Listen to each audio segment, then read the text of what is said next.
25 বছর বামপন সরকার ছিল যখন আমাদের মাথায় করে রাখতো, আর 2011 সালে তৃণমূল সরকার এসে আপনারা 2 হাত 4 হাত 10 হাত করে আজকে এই যে সভাতে সবাই এক হব। আদিবাসীদের ওপরে না আমাদের নাচ দেখাচ্ছে, নাচের পর কিন্তু উনি মজা পড়ে আছেন। আর আরেকজন আজকে দিন আগে উনি বলেছিলেন আদিবাসী হচ্ছে বনবাসী, আবহাওয়া হচ্ছে কমিনা দেব না, আষাঢ় মিনা দেব না, কপি মিনা দেব না, দাঁতরা মিনা দেব না, মিনা দেব না তো চিন্তা তাহলে বন্ধ করো আবদ চিন্তা বন্ধ করো। একটা পুলিশ প্রশাসন তারা খাকি জামা পরে একটা পকেটে বন্দুক নিয়ে তারা ক্ষমতা দেখায়।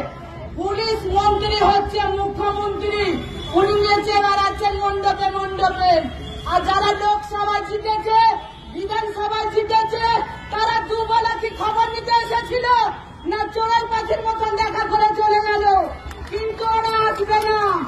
পুলিশ যদি এখানে থাকে বলে দিচ্ছি, আপনারা যদি সঠিক বিচার যদি না করেন, যে শিক্ষক যে ঘটনাটা ঘটিয়েছে তার শাস্তি চাই, তার ফাঁসি চাই।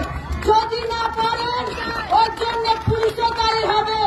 আদিবাসীরা যত ভালো তত খারাপ, ওদের যত মনে বল থাকে তত ক্ষমতা থাকে।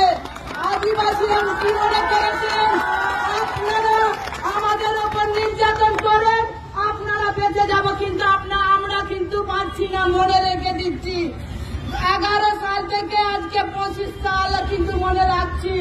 এই দিনটা আমরা ভুলবো না। আপনারা কি মনে করেছেন আমাদের মেয়েদেরকে বুঝিয়ে লক্ষ্মী ভান্ডার দিয়ে দিলেন 1000 টাকা করে, আমার মেয়ে আদিবাসীরা হাসছে। আর আমাদের মেয়ে ছেলেদেরকে মোবাইল দিয়ে দিয়েছেন, কেন মোবাইলে দেখছে। আর মাস্টার মশাইরা বৃষ্টি করছে, সব মাস্টার মশাইরা হয়তো সমান নয়। কেন এইরকম মাস্টার মশাই শিক্ষকরা এইভাবে? নিশ্চয়ই রাজ্য সরকারের দুর্নীতি আছে, দুর্নীতির জন্য আজকে এই অবস্থা। এই সরকার থাকতে পারে না। মেটাটা চোর সরকার, মেটাটা টাকার সরকার। আবারও দেখাবো না, মোটে তো ভাগে তো সরকার এখন উনি পুজো মণ্ডপে এখন চক্ষু টান দেয়, মণ্ডপে উনি উদ্বোধন করছে।